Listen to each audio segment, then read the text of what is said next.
Hello दोस्तों, welcome. आशा करते हैं कि आप बढ़िया होंगे, स्वस्थ होंगे। जैसा कि हम पिछले लेक्चर में कम्यूटेशन के बारे में देखे हुए थे कि कम्यूटेशन क्या होता है, what is commutation. Type of commutation के बारे में पढ़े हुए थे, जिसमें कि लीनियर कम्यूटेशन था, डिले कम्यूटेशन था और ओवर कम्यूटेशन था। आज के इस सेशन में हम सबसे पहला टॉपिक रिएक्टेंस वोल्टेज के बारे में पढ़ेंगे कि रिएक्टेंस वोल्टेज होता क्या है। दूसरा टॉपिक हमारा जो है वो expression of reactance voltage, reactance voltage का हम एक्सप्रेशन निकालेंगे। और तीसरा टॉपिक जो आज हम डिस्कस करेंगे वो है मेथड ऑफ इम्प्रूविंग कम्यूटेशन, कि कम्यूटेशन को हम किस तरह से इम्प्रूव कर सकते हैं। तो हमारा पहला टॉपिक रिएक्टेंस वोल्टेज की, रिएक्टेंस वोल्टेज क्या होता है, व्हाट इज रिएक्टेंस वोल्टेज। तब वैसा वोल्टेज जो कि शॉर्ट सर्किट कॉइल में स्टैटिकली इंड्यूस होता है करंट के चेंज होने के कारण, उस वोल्टेज को हम रिएक्टेंस वोल्टेज कहते हैं। मतलब करंट को चेंज होने से, करंट का चेंज होने से शॉर्ट सर्किट कॉइल में जो वोल्टेज इंड्यूस होता है उस वोल्टेज को हम रिएक्टेंस वोल्टेज कहते हैं।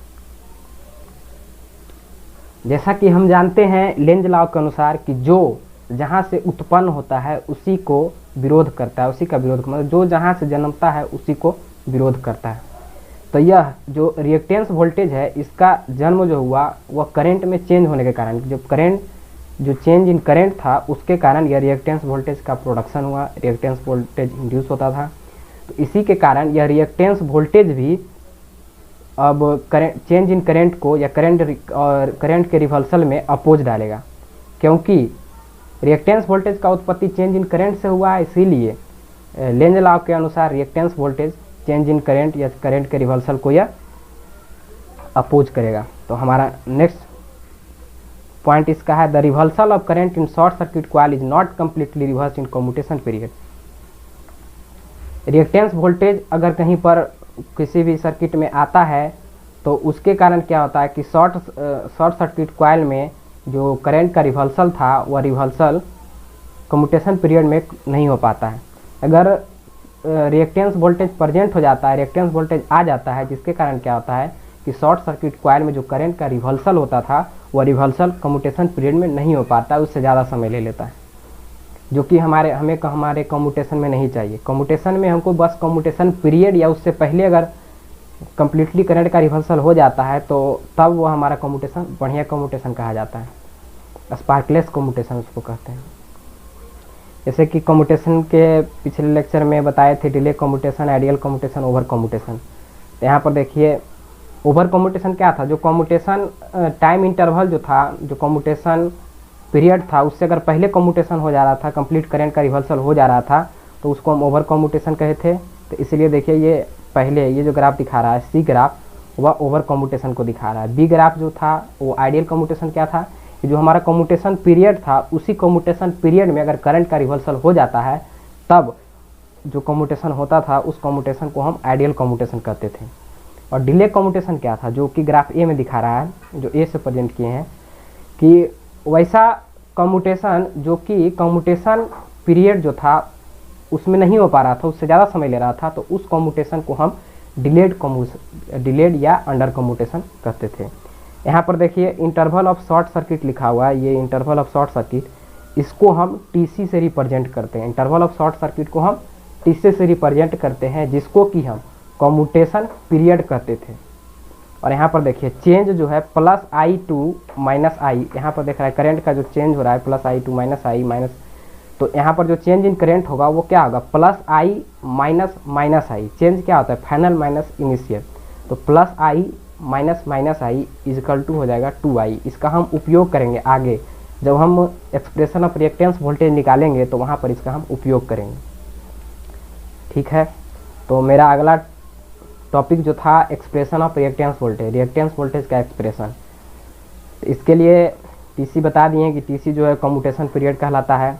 चेंज इन करंट जो था वो plus I minus minus I था, इक्वल टू 2i हुआ। टाइम फॉर चेंजिंग dt बराबर टीसी हुआ। So statically induced EMF in conductor under going commutation, commutation के लिए जो इंड्यूस ईएमएफ इंड्यूस होता है कम्यूटेशन में, तो उसका जो एक्सप्रेशन आता है निकल के वो आता है LdI/dt, जहाँ पर D I equal to 2i होगा, क्योंकि यह चेंज इन करेंट है, और डी टी जो है वो चेंज इन टाइम है, तो टाइम जो है वो टी सी है। तो यहाँ पर D I equal to 2i रखेंगे और d t equal to T C रखेंगे, तो हमारा जो एक्सप्रेशन आएगा वो होगा L2i/TC। So average value of reactance voltage, reactance voltage का एवरेज वैल्यू जो होगा ER इजकल टू L2i/TC होगा, जहाँ पर कि L जो होगा inductance of short circuit coil होगा, 2i जो होगा वो चेंज इन करेंट होगा, TC जो होगा वो टोटल टाइम टेकन होगा। अब हमारा नेक्स्ट टॉपिक जो है वो है मेथड ऑफ इम्प्रूविंग कम्यूटेशन, कि हम कम्यूटेशन को कैसे इम्प्रूव कर सकते हैं। मेनली कम्यूटेशन में दिक्कत क्या आ रहा था, दिक्कत बस एक ही आ रहा था कि वहाँ पर स्पार्किंग प्रोड्यूस हो रहा था, जो कि डिलेड कम्यूटेशन के कारण हो रहा था। तो उस स्पार्किंग को हम कैसे कम से कम करें, उसके लिए हम मेथड ऑफ इम्प्रूविंग कम्यूटेशन का प्रयोग करते हैं। तो हम कैसे कम्यूटेशन को इम्प्रूव कर सकते हैं, इसके लिए हम दो मेथड का उपयोग करते हैं, जिसमें पहला मेथड हमारा जो है वो रेजिस्टेंस कम्यूटेशन है और दूसरा मेथड जो है वो वोल्टेज कम्यूटेशन है। तो सबसे पहले रेजिस्टेंस कम्यूटेशन, रेजिस्टेंस कम्यूटेशन क्या होता है, तो इसके लिए हम क्या करते हैं, जो ब्रश यूज करते थे वहाँ पर हाई कार्बन रेजिस्टेंस का ब्रश का उपयोग कर लेंगे। तो जिसके कारण क्या होगा कि जब वहाँ पर करंट जो होगा आएगा, हाई करंट आएगा, तो यहाँ पर हाई रेजिस्टेंस, जो भी करंट आएगा यहाँ पर हाई रेजिस्टेंस के कारण उसको यह जो ब्रश रहेगा वो रिवर्स कर देगा। रिवर्स करने के कारण क्या होगा, करंट का डायरेक्शन चेंज हो जाएगा और वो डायरेक्शन, उसी डायरेक्शन के साथ फिर से वह जो कम्यूटेटर सेगमेंट के थ्रू आर्मेचर कंडक्टर में रिवर्स हो जाएगा, उसका डायरेक्शन रिवर्स हो जाएगा। तो यही इसमें देखिए कह रहा है कि in this method of improving commutation high resistance carbon brush are used. यह मेथड जो है कम्यूटेशन का, इसमें हम हाई रेजिस्टेंस कार्बन ब्रश का उपयोग करते हैं कम्यूटेशन को इम्प्रूव करने के लिए। दूसरा कह रहा है कि due to this contact resistance between commutator segment and brush become high. इस कॉन्टैक्ट के कारण क्या होता है कि रेजिस्टेंस कम्यूटेटर सेगमेंट और ब्रश के बीच में जो रेजिस्टेंस होता है उसका वैल्यू बढ़ जाता है।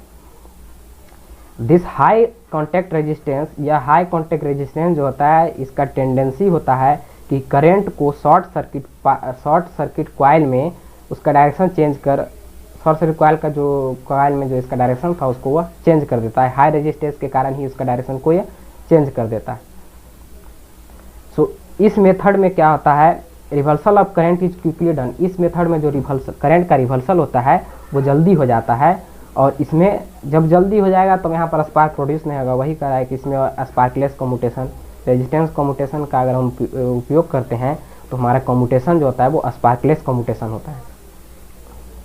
हमारा next topic voltage commutation. Voltage commutation क्या होता है, तो रेजिस्टेंस, एक मेथड तो था कि हम रेजिस्टेंस कार्बन ब्रश जो था उसका हम रेजिस्टेंस अगर इम्प्रूव कर देते हैं तो वहाँ पर जो है वो करंट का रिवर्स हो जाएगा। दूसरा मेथड ये होगा कि जितना वो करंट, एक्स्ट्रा करंट के कारण कम्यूटेशन खराब हो रहा था, स्पार्किंग प्रोड्यूस हो रहा था, उसी के इक्विवेलेंट अगर हम कोई वोल्टेज सोर्स लगा दें जो कि उतना ही करंट प्रोड्यूस कर दे उसके अपोजिट डायरेक्शन में, तो दोनों करंट जो है वो आपस में इक्वल हो जाएगा। तो इक्वल होने के कारण दोनों न्यूट्रल हो जाएगा, एक दूसरे को कैंसिल आउट कर देगा, जिसके कारण क्या होगा कि कम्यूटेशन जो है वो इजीली परफॉर्म हो जाएगा और कम्यूटेशन जो होगा वो गुड कम्यूटेशन में चला जाएगा।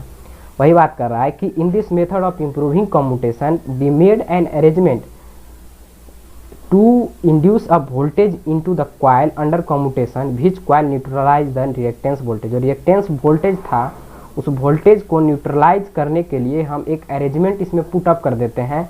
वो अरेंजमेंट जो है जितना रिएक्टेंस वोल्टेज प्रोड्यूस हो रहा था उतना ही रिएक्टेंस वोल्टेज ये भी प्रोड्यूस करेगा, बट रिवर्स डायरेक्शन में प्रोड्यूस कर देता है, जिसके कारण क्या होता है कि दोनों जो वोल्टेज है एक दूसरे को न्यूट्रलाइज कर देता है और कैंसिल आउट हो जाता है। We place this injected voltage into opposite to the reactance voltage. जो रिएक्टेंस वोल्टेज है उसके अपोजिट में हम इसको प्लेस कर देते हैं। इंजेक्टेड वोल्टेज जो हमारा, जो बाहर से एडिशनल वोल्टेज सोर्स हम लगा रहे हैं या जो भी एडिशनल इसमें हम ऐड कर रहे हैं, उसका जो डायरेक्शन होगा वो रिएक्टेंस वोल्टेज के डायरेक्शन के जस्ट अपोजिट लगा देंगे, जिसके कारण क्या होगा, यह एक दूसरे को कैंसिल आउट कर देगा। If the value of injected voltage is made equal to the reactance voltage the current in armature coil under commutation is quickly reverse. इसके कारण जब वहाँ पर जो वोल्टेज दोनों का इक्वल कर देंगे तो एक दूसरे को कैंसिल कर देगा। कैंसिल कर देने के कारण क्या होगा कि जो आर्मेचर कॉइल में करंट का रिवर्सल था वो आसानी से और इजीली और जल्दी होगा। इसमें भी जो है स्पार्कलेस कम्यूटेशन होगा। जैसे ही हम इम्प्रूव कर देते हैं, कम्यूटेशन को इम्प्रूव कर रहे हैं, मतलब यही कर रहे हैं कि स्पार्कलेस उसको बनाएं कि स्पार्क नहीं प्रोड्यूस करे। तो यही करता है। यह हमारा सेशन आज का था। Thank you. अच्छा लगे तो लाइक करें, सब्सक्राइब करें, शेयर करें, ज़्यादा से ज़्यादा लोग को फॉरवर्ड करें। Thank you.